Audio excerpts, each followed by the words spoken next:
The siege of Kharkiv was documented for us in March in this video diary. Last night was probably the most terrifying night of my life. Kharkiv was terribly bombarded. Anasia Paraskevova filmed the destruction and her emotions, giving a harrowing insight into this war. Airstrikes all over the city. Dozens of buildings destroyed. Civilian buildings where people live. Today she's returned to her home city for the first time. She's with her mother after staying with friends in the relative safety of Poltava, a 2-hour drive from Kharkiv. She's happy to see things being in place. Oh, cry. I'm crying again. Sorry.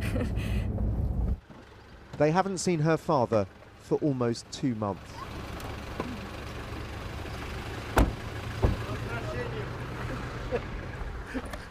Родной город. Привет, привет, привет. Привет. Привет. Привет, песок. Привет. Как ваши дела?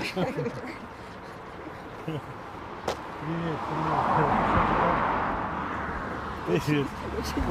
Очень ярко, что-то нетипично. Надо было уже пора возвращаться. He says it's time to come back. In her video diary, Anasia showed where she took refuge in her flat, a home she was forced to leave without knowing if she'd ever see it again. This is our hiding place. It's a vestibule area between 2 walls with no windows. I don't know why, but being bombarded is easier than leaving your home.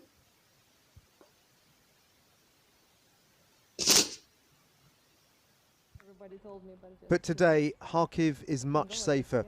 She's come back to check on her apartment.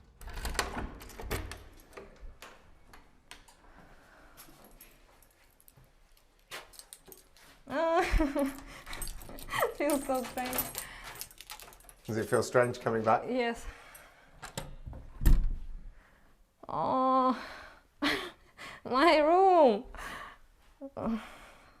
It just feels odd because it's so not usual like it's supposed to be, you know. I just for some reason thought that I will return and all the furniture will be standing the right way. Sorry? My bed is superior to Poltava bed. Her flat is undamaged, but you don't have to go far to see the consequences of Russia's bombing. When we were still in Kharkiv, this was the closest, the closest large explosion. We heard an incredibly loud noise, and also the windows and the doors in the house were shaken, and this was it. Walls peeled off by the blast, which have laid bare lives ruined in an instant. The random nature of what survived and what didn't is on display, like an exhibit in a museum. But this war is not in the past. Around the edge of the city, it is very much in the present. The attack on the city's town hall marked the beginning of the siege. Today, almost in an act of defiance, flowers have been planted in front of it. For Anasia, it is a sign Kharkiv will recover. This building was the heart of Kharkiv. Yep. Would you say Kharkiv's heart has been broken? Yes, I would say so, for sure. When this, it was the most excruciating thing to see this building rocketed. Anasia has returned to a city scarred by this war, but one in which its citizens are beginning to glimpse normality again. And in the warm spring sunshine, there is something that's been absent for the people of Kharkiv and Anasia for so long: hope.